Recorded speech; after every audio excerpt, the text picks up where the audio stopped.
What's up, everybody? My name is Freight Train Shane. Welcome to the next stop. So what is the next stop? It's going to be a new feature that we're going to be doing for Madden 22. We're going to get into a lot of different topics here in the next stop. It's going to be something that we dive into. I want to do a lot of CFM because obviously CFM is near and dear to my heart, and I'll be playing in a bunch of them. We're going to do some head-to-head. I'm going to try and grind to number one. I don't know how long I'll be able to keep that up. Mutt, we're definitely going to be doing some Ultimate Team. We're going to do some Weekend League. We'll do some Seasons, some Mutt Draft. So as much stuff as we possibly can, but it's all going to be coming to you guys. But today, we're going to debut this for the Dynasty CFM. Now, it's only my second real Madden season in the Dynasty CFM, so I'm learning all kinds of things in this league, but it's been a lot of fun so far. One of the big things that they're doing right now, it's called high stakes. And that's our next stop today, high stakes. So what is high stakes? What are the rules? What are the penalties? What are the inconsistencies that I see here in the rules? And we'll take a look at some game film from my week one game, and we'll do this kind of every advance so that we can kind of keep track of my progress in the league. So we're kind of start off with the rules. So what are the rules of high stakes? First off, don't change anything. That's right, you call a play, you run it, how it's called. No hot routes, no coaching adjustments, no max protect. You better not put anybody in motion. About the only things that you can do on offense in high stakes is flip the direction of the play. I take that back. You cannot flip the direction of the play. You can flip the direction of a run. So if the run's designed to go to the right, you can flip it and run it to the left.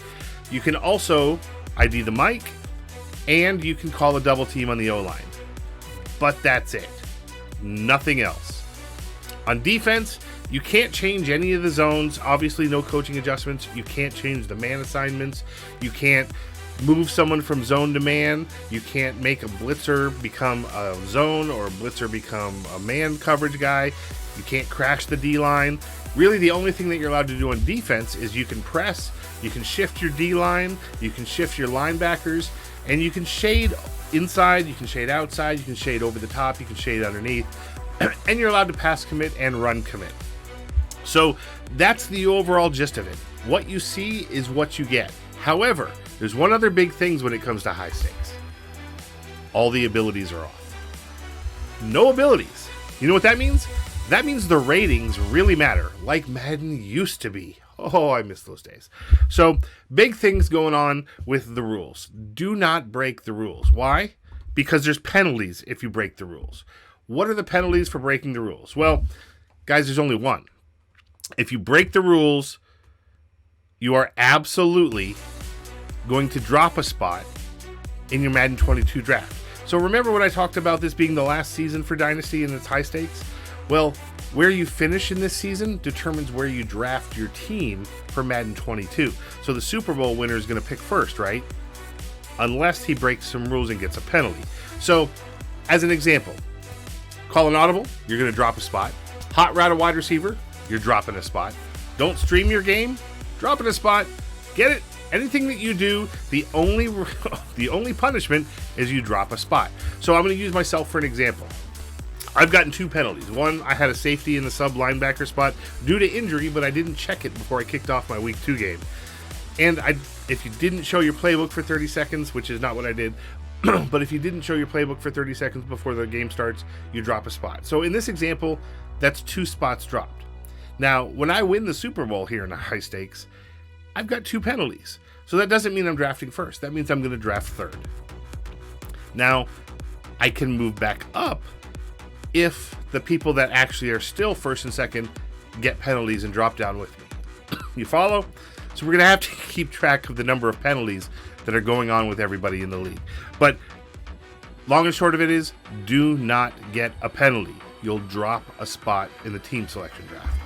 Now, there are some inconsistencies in the penalties, and that's okay. Guys, this is new. My understanding is you've never done this before. I doubt Noop sat down with a pen and paper and said, okay, if this happens, this happens. If this happens, this happens. We got to make sure we're taking it. He didn't do that. He threw up an idea. He wanted to make it exciting. He wanted to make it fun. He wanted to make it different than what we've been doing for the last 10 seasons, X number of seasons, whatever.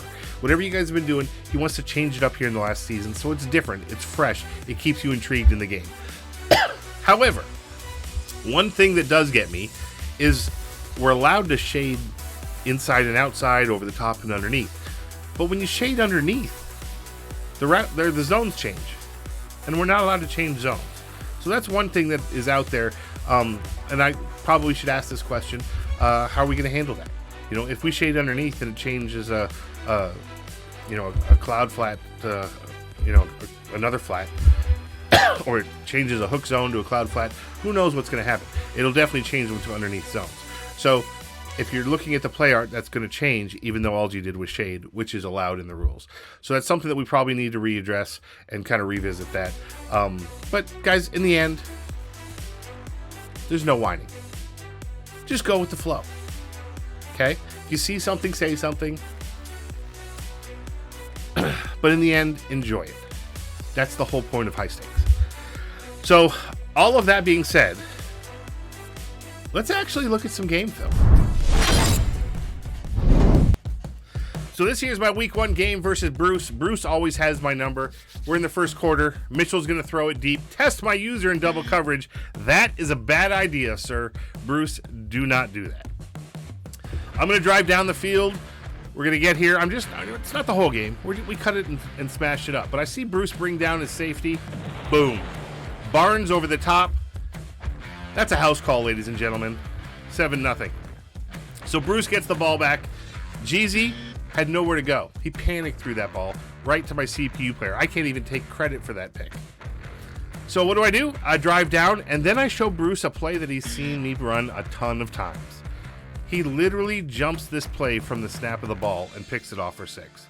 So we're 7-7, and I'm starting to see a trend already here. I misread the pass to Daly. I threw it late.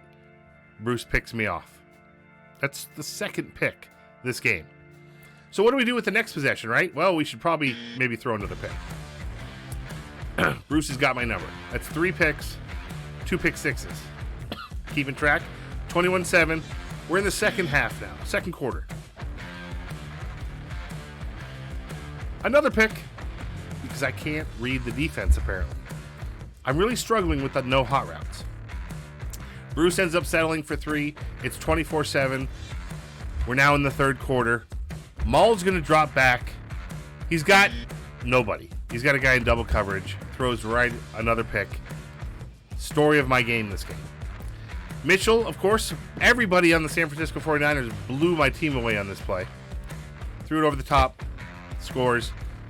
But luckily, on my next drive, Josh Straight runs in. Now look at this. I'm going for 2 here. And see the guy circled?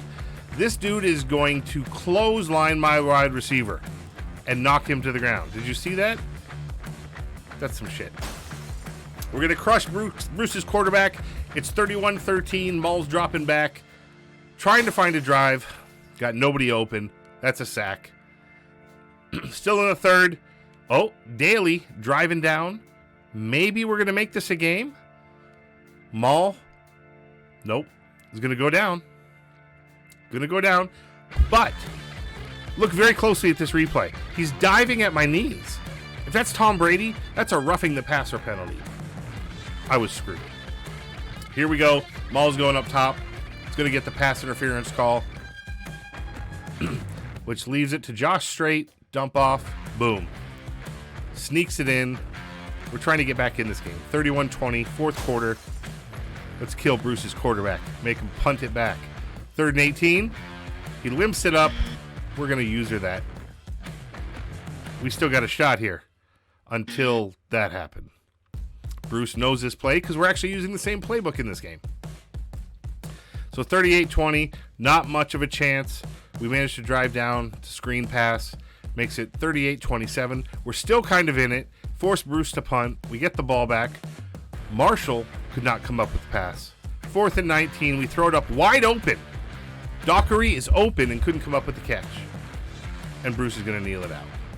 So when it comes to high stakes, Bruce wins my first week. 38-27. And Bruce, we're coming for you. We're coming for you. And everybody else, we're coming for you. Flair, you're up in week 2. You already know the result. I just got to put the video together. So that's it. That's it for the next stop. Appreciate you guys watching. And good luck in your games. Don't get any penalties.